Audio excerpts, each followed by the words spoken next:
कृपया ध्यान दीजिए, ये वीडियो लंबी और थोड़ी सी बोरिंग भी होने वाली है, तो जो लोग स्मार्टफोन से अच्छी ऑडियो एडिटिंग करना सीखना चाहते हैं सिर्फ वही इस वीडियो को आगे देखें। बाकी लोग इसको अभी स्किप कर सकते हैं, क्योंकि अगर वीडियो देखने के दौरान आप बेहोश हो जाते हैं तो इसके लिए हम जिम्मेदार नहीं होंगे। वैसे टाइम स्टैम्प्स डिस्क्रिप्शन में ऐड कर दिए गए हैं, तो अगर आप कोई पार्ट स्किप करना चाहते हैं तो उनका यूज कर सकते हैं। धन्यवाद। Hello guys, welcome back. तो अभी जो ऑडियो आप सुन रहे हो वो विदाउट एडिटिंग है, और अब जो ऑडियो सुन रहे हो वो लेक्सिस ऑडियो एडिटर में एडिट की गई है। तो दोनों ऑडियोज में कितना डिफरेंस है ये आप खुद ही इवेलुएट कर सकते हो। और आज के इस वीडियो में हम यही जानेंगे कि लेक्सिस ऑडियो एडिटर में आप इस तरह की एडिटिंग कैसे कर सकते हैं। तो चलिए अब वीडियो को शुरू करते हैं। तो सबसे पहले हम अपनी ऑडियो फाइल इंपोर्ट कर लेते हैं, और जो फाइल एडिट करनी है उसको यहाँ से सेलेक्ट कर लेंगे। दोस्तों, एक चीज मैं आपको बता दूं कि ऑल्दो इस ऐप में ऑडियो रिकॉर्डिंग के सारे ऑप्शंस आपको प्रोवाइड किए गए हैं, लेकिन रिकॉर्डिंग के लिए आप किसी दूसरे ऐप का यूज करें, क्योंकि इसमें अच्छी क्वालिटी की ऑडियो रिकॉर्डिंग नहीं होती है। फिलहाल यहाँ हमारी ऑडियो फाइल इंपोर्ट हो गई है, तो सबसे पहले इसको थोड़ा सा जूम कर लेते हैं इस वाले ऑप्शन का यूज करके। और अगर इस ऑडियो में से कोई पार्ट रिमूव करना है तो सबसे पहले उसको सेलेक्ट करेंगे।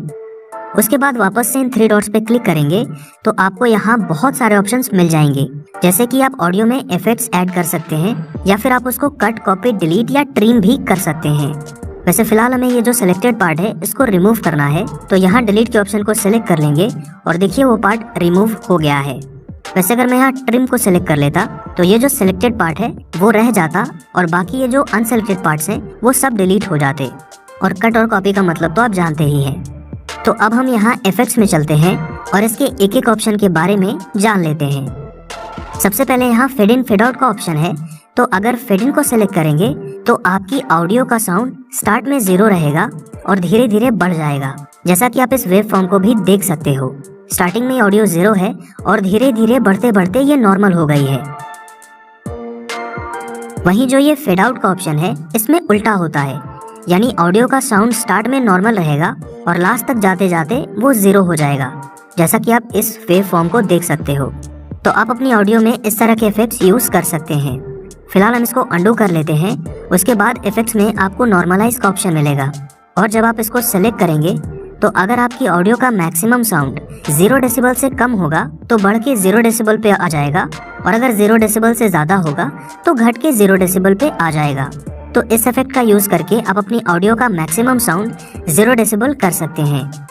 उसके बाद यहाँ रिवर्स का ऑप्शन आपको मिल जाता है, तो इससे आप अपनी ऑडियो को रिवर्स भी कर सकते हैं। सिंपली आपको इसको सिलेक्ट कर लेना है और रिवर्सिंग का प्रोसेस स्टार्ट हो जाएगा। इफेक्ट्स में अगला ऑप्शन है चेंज पिच का, तो अगर आप इस स्लाइडर को 0 से आगे करके अप्लाई पे क्लिक करोगे तो आपकी ऑडियो ऐसे साउंड करेगी, और अगर इस स्लाइडर को 0 से पीछे करोगे तो आपकी ऑडियो ऐसे साउंड करेगी। तो इस इफेक्ट का यूज करके आप अपनी वॉइस को किसी बड़े इंसान की तरह लाउड या बच्चों की तरह श्रिल बना सकते हैं। उसके नीचे चेंज टेम्पो का ऑप्शन आपको मिलेगा, तो इससे आप अपनी ऑडियो की स्पीड को बढ़ा या घटा सकते हैं बिना पिच चेंज किए। उसके बाद नेक्स्ट ऑप्शन चेंज स्पीड का मिलेगा, तो इस ऑप्शन को सिलेक्ट करके भी ऑडियो की स्पीड को बढ़ाया या घटाया जा सकता है, लेकिन इसमें आपकी ऑडियो की पिच भी चेंज हो जाएगी। जैसे ये देखिए, इसको बढ़ा के अप्लाई पे मैंने क्लिक किया और प्ले किया। हेलो गाइस, आज के वीडियो में मैं आपको बताऊंगा कि आप लेक्सिस ऑडियो एडिटर से ऑडियो एडिटिंग कैसे कर सकते हैं। तो ऑडियो की स्पीड तो बढ़ गई, लेकिन इसका पिच भी चेंज हो गया है। तो अगर आप स्पीड चेंज करने के साथ साथ पिच भी चेंज करना चाहते हो तो इस ऑप्शन का यूज कर सकते हो। उसके बाद नॉइज रिडक्शन का ऑप्शन आता है, जो कि शायद सबसे इम्पोर्टेंट ऑप्शन है, क्योंकि इसका यूज करके आप बैकग्राउंड नॉइज को रिमूव कर सकते हैं। तो अगर इसको सिलेक्ट करेंगे तो इसमें सबसे पहले मिलेगा थ्रेशोल्ड का ऑप्शन, और अगर मैं इस स्लाइडर को 5 डेसिबल पे कर देता हूँ तो 5 डेसिबल से नीचे का जो भी साउंड होगा सिर्फ उसी में नॉइज रिडक्शन अप्लाई होगा। और अगर मैं इसको -50 dB पे सेट कर देता हूँ तो -50 dB से नीचे के जो भी ऑडियोज होंगे सिर्फ उसी में नॉइज रिडक्शन अप्लाई होगा। तो नॉर्मली मैं इसको -15 to -20 dB के बीच में रखता हूँ। बाकी आप अपनी ऑडियो के हिसाब से इसको एडजस्ट कर सकते हैं। उसके बाद रेट का ऑप्शन आपको मिलेगा, तो इसका काम ये है कि नॉइज रिडक्शन के इफेक्ट को आप कितना ज़्यादा अप्लाई करना चाहते हैं। जैसे कि अगर मैं इसको 70% पे कर देता हूँ तो नॉइज रिडक्शन का इफेक्ट कम होगा, और अगर मैं इसको 100% पे कर देता हूँ तो नॉइज रिडक्शन ज़्यादा होगी। वैसे नॉर्मली इसको 80 to 90% के बीच में रख सकते हैं। उसके बाद अगला ऑप्शन है अटैक और रिलीज का। तो इसमें अटैक का मतलब ये है कि आप नॉइज रिडक्शन के ऑप्शन को कितनी जल्दी अप्लाई करना चाहते हैं। वहीं पे जो रिलीज का ऑप्शन है उसका काम ये है कि नॉइज रिडक्शन का इफेक्ट जो है वो कितनी जल्दी खत्म होगा। तो इसमें हमें कोई चेंजेस नहीं करने, जो डिफ़ॉल्ट सेटिंग होगी इसको वैसे ही रहने देना है। और लास्ट ऑप्शन है लो पास फिल्टर का। तो अगर इसके स्लाइडर को 10,000 हर्ट्ज पे कर देंगे तो उससे ऊपर के जो भी वॉइसेस होंगे उनका साउंड काफ़ी कम हो जाएगा। और इसको 1000 कर देंगे तो 1000 हर्ट्ज के ऊपर जो भी ऑडियो होगी उसका साउंड बहुत कम हो जाएगा। तो इसको नॉर्मली 10,000 to 13,000 हर्ट्ज पे रख सकते हैं। उसके बाद अप्लाई वाले बटन पे क्लिक कर देंगे तो आपके ऑडियो का बैकग्राउंड नॉइज रिड्यूस हो जाएगा। गाइस, वैसे इसका नॉइज रिडक्शन फीचर कोई खास काम नहीं करता और इसमें जो ऑप्शंस हैं जैसे थ्रेशोल्ड, रेट वगैरह वो आपको बाकी नॉइज रिड्यूसर्स में नहीं मिलेंगे। वैसे बैकग्राउंड नॉइज रिड्यूस तो हो जाती है लेकिन साथ में आपकी ऑडियो के ओवरऑल क्वालिटी पर भी बहुत इम्पैक्ट आता है। तो मैं आपको सजेस्ट करूंगा कि आप ऑडियो रिकॉर्डिंग के टाइम ही बैकग्राउंड नॉइज को जितना हो सके उतना मिनिमाइज करने की कोशिश करें। तो यहाँ उसके बाद अगला ऑप्शन है कंप्रेसर का। तो ये क्या करता है कि ऑडियो में जहाँ भी साउंड बहुत ज़्यादा बढ़ गया है उसको कम कर देगा और जहाँ साउंड कम हो गया है उसको इंक्रीज कर देगा। तो यहाँ अगर थ्रेशोल्ड में -30 dB सेलेक्ट कर लेता हूँ तो उससे ऊपर का जो भी साउंड होगा सिर्फ वो ही कंप्रेस होंगे और -30 dB से नीचे के जो भी ऑडियोज होंगे वो अनइफेक्टेड रहेंगे। तो इसको मैं -25 dB to -40 dB के बीच में रखता हूँ। उसके बाद यहाँ रेट का ऑप्शन मिलेगा तो इसकी जो डिफ़ॉल्ट सेटिंग है इसको वैसे ही रहने देंगे। और इसके नीचे अटैक और रिलीज का ऑप्शन है। तो मैंने इन दोनों के बारे में बता ही दिया था कि अटैक का मतलब होता है कि कंप्रेसर जो है वो कितनी जल्दी अप्लाई होगा और रिलीज का काम ये है कि कितने टाइम में ऑडियो कंप्रेशन का इफेक्ट खत्म होगा। तो इसकी जो डिफ़ॉल्ट सेटिंग्स है इसको वैसे ही रहने देंगे, इसमें हम कोई भी चेंजेस नहीं करेंगे। उसके बाद यहाँ लास्ट ऑप्शन है मेकअप गेन का। तो इसका यूज़ करके आप ऑडियो का ओवरऑल साउंड बढ़ा सकते हैं। जैसे कि अगर मैं स्लाइडर को +3 dB पे करके इफेक्ट को अप्लाई कर दूंगा तो इस ऑडियो का ओवरऑल साउंड 3 डेसिबल से बढ़ जाएगा। तो फाइनली ये सारे एडजस्टमेंट्स करने के बाद यहाँ अप्लाई पे क्लिक कर देंगे तो आपकी ऑडियो कंप्रेस हो जाएगी। अब कंप्रेसर के बाद आता है इक्विलाइजर। तो उसमें क्या होता है कि अगर ऑडियो को ब्राइट और क्लियर बनाना है तो लास्ट के तीनों स्लाइडर्स जो हैं इनको थोड़ा थोड़ा ऊपर कर देंगे। और अगर आप अपनी ऑडियो में मफल वॉइस चाहते हैं तो इन तीनों स्लाइडर्स को थोड़ा थोड़ा ऊपर कर देंगे और इनको वापस से 0 पे करके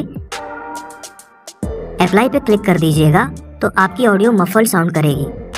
अब इफेक्ट्स में इसके बाद आता है एको का ऑप्शन। तो इसमें जो एको लेवल है उसको अगर 100% पे कर देंगे तो एको की साउंड भी ओरिजिनल साउंड के बराबर ही होगी। तो मैं आपको सजेस्ट करूंगा कि इसको 20 to 35% के अंदर ही रखें। उसके बाद डिले का ऑप्शन है। तो इसका काम है एको साउंड को डिले करना।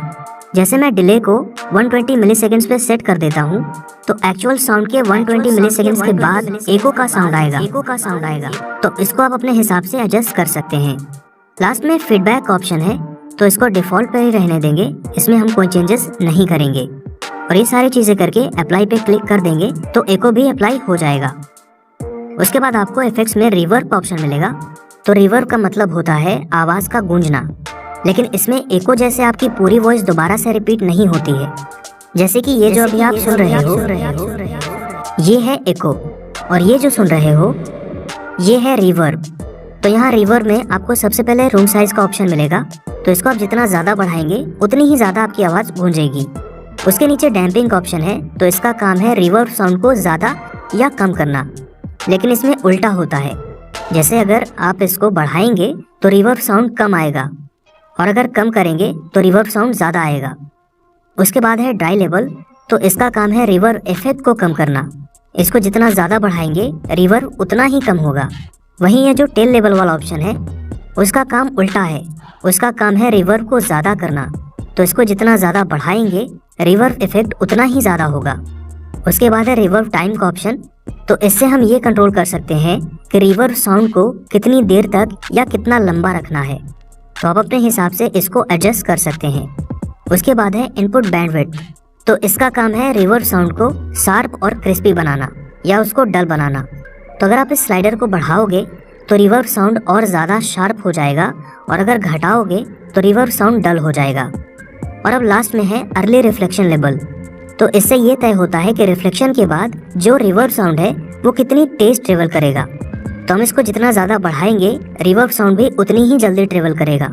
तो इसमें हम ज़्यादा चेंजेस नहीं करेंगे, इसको मोस्ट ऑफ द टाइम ऐसे ही रहने देंगे। और अब अप्लाई पे क्लिक कर देंगे तो रिवर्ब इफेक्ट भी आपकी ऑडियो पे अप्लाई हो जाएगा। अब वापस से आते हैं इफेक्ट्स में, तो नेक्स्ट ऑप्शन है वो कोडर का। और वैसे नॉर्मली ऑडियो एडिट करने के लिए इसका यूज़ नहीं होता है, तो इसको स्किप करके हम आगे बढ़ते हैं। और आगे है कन्वर्ट मोनो और स्टीरियो का ऑप्शन। तो सबसे पहले मोनो और स्टीरियो में अंतर यही होता है कि मोनो में सिर्फ एक ही ऑडियो ट्रैक होता है, जबकि स्टीरियो में लेफ्ट और राइट दोनों ही ट्रैक्स होते हैं। और आप एडिटिंग करते टाइम इन दोनों में अलग अलग एडिटिंग कर सकते हैं। तो जब आप इसको सेलेक्ट करोगे तो बहुत सारे ऑप्शंस ओपन होके आ जाएंगे। तो इसमें आप लेफ्ट और राइट ट्रैक को एक्सचेंज कर सकते हो। अगर आपकी ऑडियो स्टीरियो है तो उसको मोनो में कन्वर्ट कर सकते हो, साथ में लेफ्ट या राइट ट्रैक को भी मोनो में कन्वर्ट कर सकते हो। तो अब उसके बाद आता है म्यूट LR। तो अगर आपका ऑडियो ट्रैक स्टीरियो है तभी इस ऑप्शन का आप यूज़ कर पाएंगे, वरना आप इसको यूज़ नहीं कर पाएंगे। और इसको यूज़ करके लेफ्ट या राइट कोई भी ट्रैक को आप म्यूट कर सकते हैं। तो बस दोस्तों यही थे कुछ इफेक्ट्स, और मैंने उन सब के बारे में आपको डिटेल में बता दिया है। लेकिन वीडियो थोड़ी लंबी हो गई है, और अगर आप अभी तक ये वीडियो देख रहे हो तो मैं इतना श्योर हूँ कि अब आप लेक्सिस ऑडियो एडिटर में एक अच्छी ऑडियो एडिटिंग कर पाएंगे, क्योंकि अब आपको इसके सारे ऑप्शंस के बारे में बहुत ही अच्छे से पता है।